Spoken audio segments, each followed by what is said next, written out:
And you know, it is possible if Jesus tarries. It is possible if it takes a very long time for the Lord to come. And I live to go to the Lord before he returns. And of course, if I leave, somebody has to take over. If it so happens, the message is being recorded. The cassette will still be there. If it so happens, you remember that I said so. If it so happens, you might discover, to start with, that the week, the month, the year, it happens that I live, there might come power struggle. Who takes over? Who becomes general superintendent? If I knew before leaving that I was leaving, I might know, I might not know. Who knows? If I know, it may be that I might say that this is the next person to be the general superintendent. And God works in a way we cannot understand. It might be that a Joshua will be chosen, and Caleb will wonder, why not me?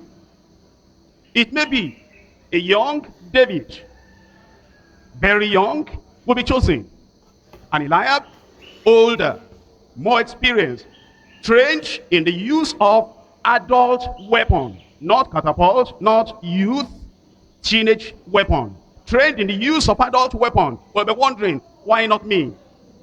And then, while the ordinary members are still wondering how they are going to do this or that, the burial, there is an undercurrent of, well, he is gone.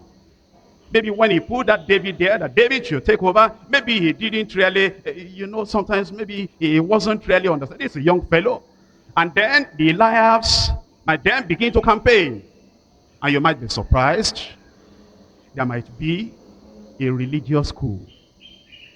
That little David, that I might put there if I knew I was going, might eventually be sidetracked, covered up, thrown away, even sent away from the church, one way or the other, so that he will not even be ordinary worker, not to talk of being GS. And the person who can talk, the person who can say, I am the one to do it, he might eventually be able to talk himself into it and talk everybody into it. And then eventually you have somebody there, but not somebody appointed from above. And then changes will begin. And those changes might be so subtle. Those changes might be so small that the people will just be rejoicing, saying, we thank God. See, things are becoming better. The government is giving us more recognition. We are becoming so accepted to the whole of the Christian body in the nation. Thank God. Before you know that the water is boiling, the church has died. And that's why, while I am still in the body of the flesh, while I'm still in the clay, I know sometimes the things I say, no other person will say it. And because no other person will say those things, I have to make up my mind and say them. Because time is going. The night is fast spent. And who knows what's going to happen tomorrow. And if there is any concern in my heart, and if there is any concern that ought to be in your heart, it is that their standard will never be changed.